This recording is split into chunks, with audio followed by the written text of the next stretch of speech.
100 years in 4 parts. Good morning. I'm Tech Sergeant Jeremy Becknell, boom operator and squadron historian. The story of 32nd can be told as one of constant support, be it in maintenance and training in the Great War, delivering precision daylight bombardment in the Second World War, or as part of SAC's deterrent during the Cold War, or as passing gas as young tigers over Vietnam, or on today's lifestyle with the KC-10, to which we fondly refer as Big Sexy. Before the Great War, our country's military was smaller than that of Belgium's. Massive expansion was required to meet the coming needs or entry into the European conflict. Camp Kelly near San Antonio was built as part of a massive training depots to train the new recruits before they made their way to France.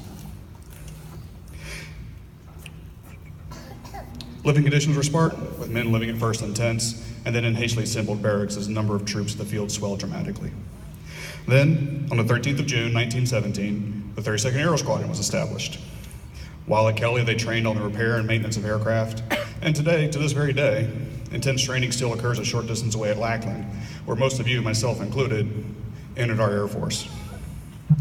Then, as part of the vanguard of the American Expeditionary Force, the 30th through 37th Aero Squadrons arrived in France in mid-September of that year. They were greeted as heroes, as the arrival of American troops would be pivotal to winning the war. Then, upon entering the city of Étampes, the approximately 800 troops in those first squadrons were each given a ticket, worth 1 free drink at any cafe in the city. The resourceful soldiers very quickly figured it out. They could use the ticket, ask for it back as a souvenir, and then go to any of the other 74 cafes in the city. Apparently word of this spread very rapidly as the next day the squadrons were, quote, temporarily immobilized. The squadron was assigned to the 3rd Aviation Instruction Center at Issoudun. Due to lack of suitable training in the US, few training centers were set up in Europe close to the front lines. New pilots, aircrew, and support personnel would cycle through the numerous airfields in the massive 50-square-mile complex, learning a new task at each field before moving on to the next, and then eventually the front lines. Commanded through most of the war by Captain Duncan Dana, the 32nd became the backbone of the shops responsible for repairing and maintaining the over 1,000 airplanes in the training fleet. There were many accidents, and as a result, many aircraft needed mending. During the war, the 32nd would serve alongside such men as Eddie Rickenbacker, who, after graduating the AIC as the first student, would go on to become America's leading ace in the war. Quentin Roosevelt, the son of President Theodore Roosevelt, was the OIC during the center's construction. And we also served alongside the 31st Aero Squadron, which for a while was led by one Captain Carl Spatz. Then, after the war, our squadron returned to the U.S., where we were inactivated on the 14th of April, 1919. Thank you.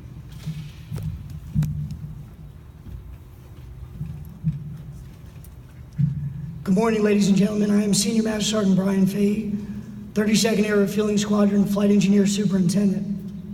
The 32nd Aero Squadron was reactivated in 1923, but only on paper.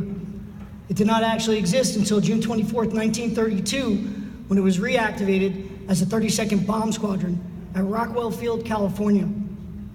The squadron focused on developing overwater flying techniques, including methods for long-range navigation, prior to moving to March Field, California, in October of 1935. Once assigned to March Field, the 32nd Bomb Squadron was integrated into the 19th Bomb Group and played a critical role in developing the methods and tactics to be later used by heavy bombers. In 1940, the bomb group was outfitted with B-18 bombers and began participating in large training maneuvers in both Louisiana and California, preparing the U.S. Armed Forces for the subsequent mobilization during World War II. Designated as the first to deploy should war break out, the 19th Bomb Group was the highest priority for receiving new equipment. With the war raging in both the European and Pacific theaters, the squadron transitioned to the B-17 Flying Fortress.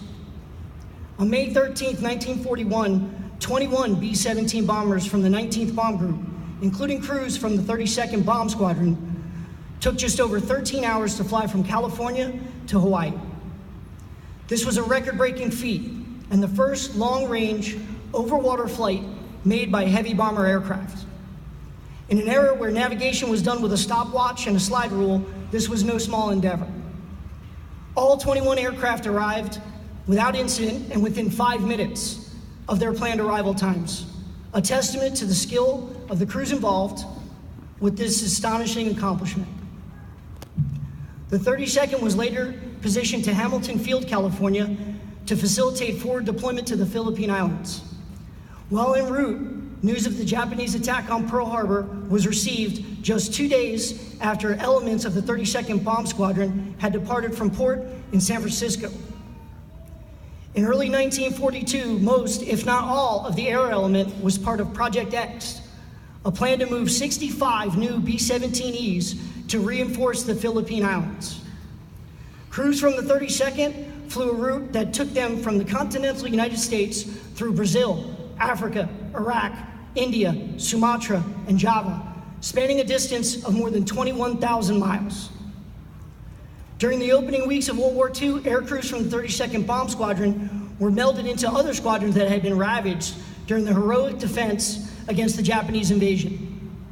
After the fall of the Philippine Islands to the overwhelming Japanese invasion force, some 32nd Airmen were reported to have been interned as prisoners of war. The remnants of the squadron relocated to Geiger Field, Washington in March of 1942 and were re-equipped with new aircraft and crews as part of the 301st Bomb Group. From March through August of 1942, the 32nd was involved in intense pre-deployment training in preparation for the European Theater of Operations. As the final part of the 32nd Bomb Squadron's final phase of training, the ground element spent 2 weeks at Camp Dix, later to be known as Fort Dix, New Jersey, before departing for England. The squadron was reunited at RAF Chelveston, August of 1942. After a few weeks of familiarization training, the 32nd's first mission was in October, targeting an aircraft factory in Mayotte, France. The 301st Bomb Group time in England came to an end shortly after, departing for Algeria, arriving to the new assignment on November 26, 1942.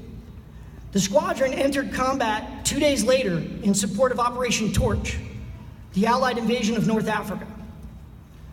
During this time, the 12th and later the 15th Air Forces earned the nickname the Spatswaffe, under the leadership of Lieutenant General Carl Spaatz, commander of the Northwest African Air Force. Crews from the 301st Bomb Group targeted Nazi rail yards, harbors, airfields, and industrial areas.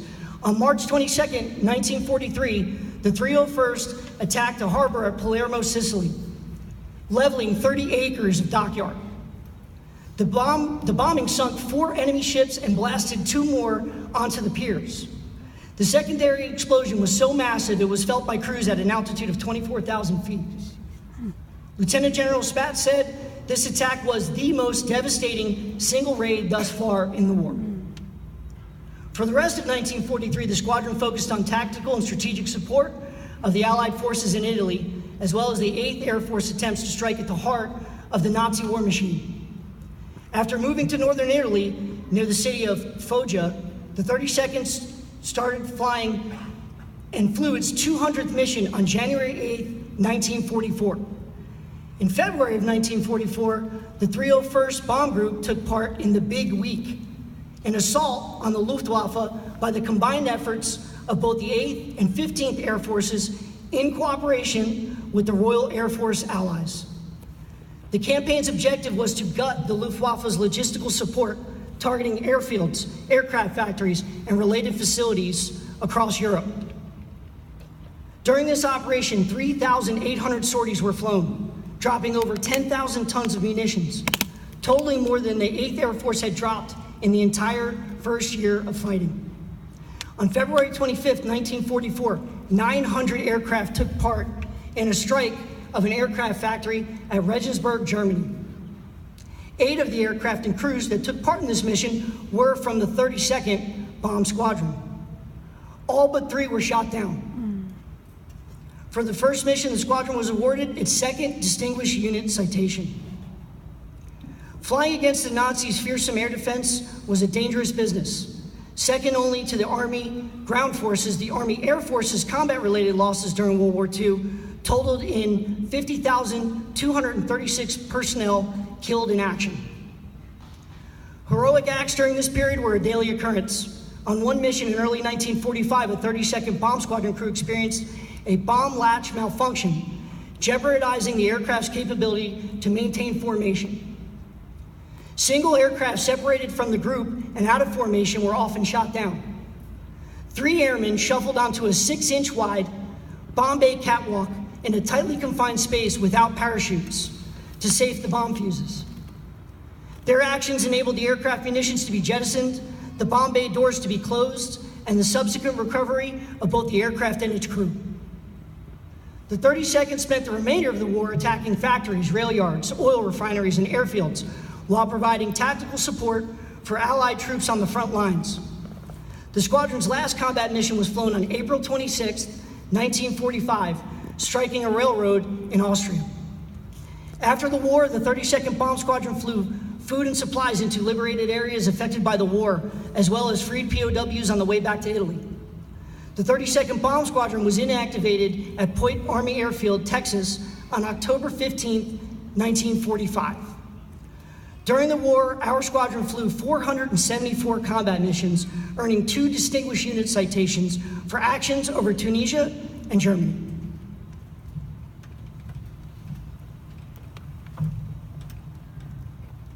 Good morning, I'm Senior Airman Draft, 32nd Boom Operator and Scheduler.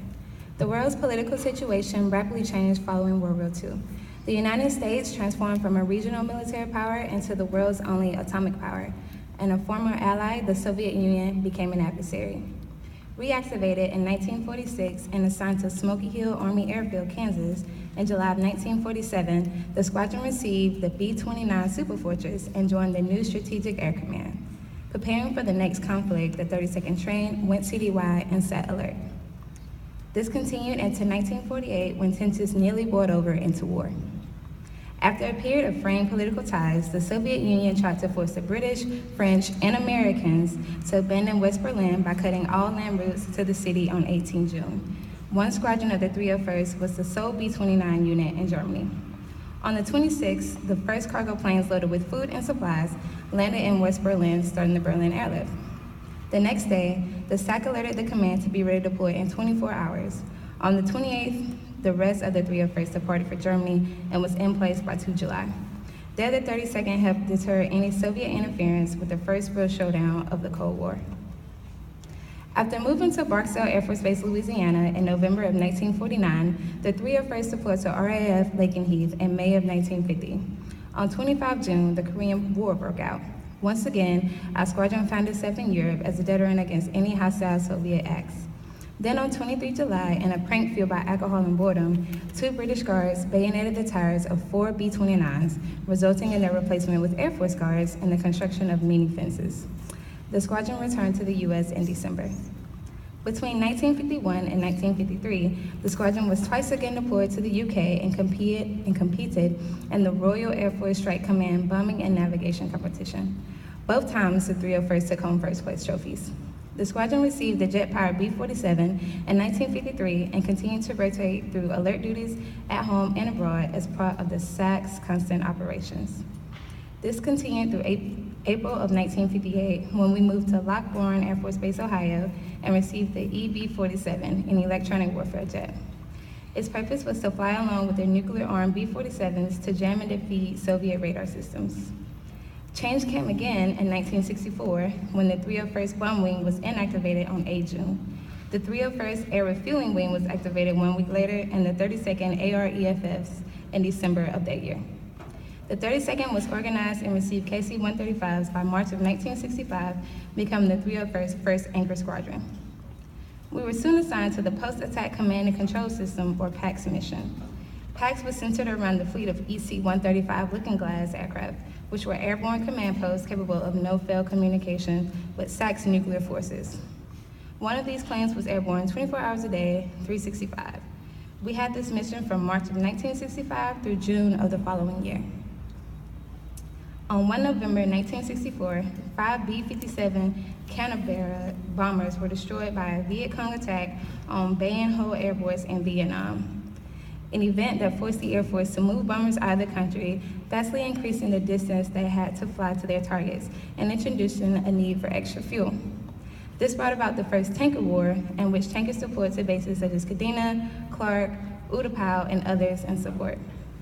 Due to ever-increasing Americanization of the war, more and more 301st crews deployed as part of the Young Tiger Task Force, which focused on refueling strike aircraft coming and going to Vietnam. Those of you who are boom operators should have a boom coin. On it, you'll find a tiger cradling a boom while also patting a bulldog on the head. This is why it's there. They operated in tracks over non-hostile areas where they waited for their receivers. Despite orders to the contrary, crews often went into unsafe airspace to refuel battle-damaged aircraft, enabling them to reach safety on their own or by being towed on the tanker's boom. Then, in mid-December of 1972, the 32nd deployed to Clark Air Base in the Philippines. There, we refueled B-52s during Linebacker 2. 11 days of strikes against North Vietnam that drove them back to the negotiating table, resulting in the Paris Peace Accords that ended our involvement in Vietnam by mid-1973. On 30 September 1979, our squadron was deactivated again.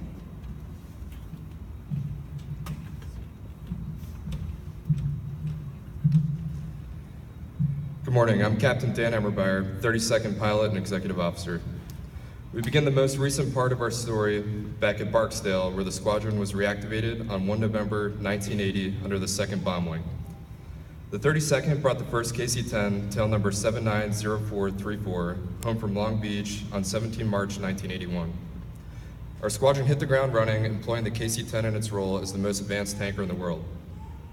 Starting then, our squadron began a tradition of winning awards. We were the first squadron to be awarded SAC's McDonald Trophy as a result of being named the best KC-10 crew during SAC's bombing and navigation competition in 1982. This was repeated in 1983, 1984, 1985, and for years to come. Along with many others, Captain Paul Selva helped make the squadron one of the best in the Air Force. General Selva is now the Vice Chairman of the Joint Chiefs of Staff, the second highest ranking military officer in the nation. In response to repeated terrorist attacks culminating with the bombing of the La Belle nightclub in West Berlin, the U.S. sent a strike force to bomb targets in Libya on 15 April 1986, including the house of the country's dictator, Muammar Gaddafi. This was Operation El Dorado Canyon. Political issues prevented the force, which departed from bases in the UK, from overflying Europe, forcing a route that went around Spain and through the Straits of Gibraltar. Without the KC-10s, the operation would have been impossible. The squadron was also involved in Desert Shield and Desert Storm, resulting in the rapid liberation of Kuwait and the defeat of the Iraqi armed forces, making the KC-10's presence in the Middle East one that still endures. 1993's Operation Provide Comfort was in response to the Somalian humanitarian crisis. In order to move the maximum number of passengers in the shortest time possible, a 183-seat configuration was locally developed. This is well above the designed and FAA-approved maximum of 75. While we moved over 2,600 troops without incident, the FAA reportedly told us to never do it again or else. The move to McGuire came in 1994, and then the move to the historic 305th 1 year later. Operations continued, Allied Force, and Southern Watch, just to name a couple. Then one brilliantly clear September morning changed the world as we knew it. KC-10s were flying locals as hijacked airliners were piloted into the World Trade Center in the Pentagon. Some of the crews airborne that day were soon refueling fighters over the smoke and rubble. We were, once more, a critical part of rapid global mobility as we went to war in Afghanistan and Iraq. Our squadron is still heavily involved in these operations today. Over the last 100 years, we've always been there supporting others, be it with wrenches and machine tools in the First World War, precision-delivered bombs during the Second World War, maintaining peace with Strategic Air Command, or by topping off receivers over Vietnam and Iraq. Many courageous airmen and a host of other personnel have done and continue to do their very best to add to the honor of the 32nd Air Refueling Squadron. Thank you.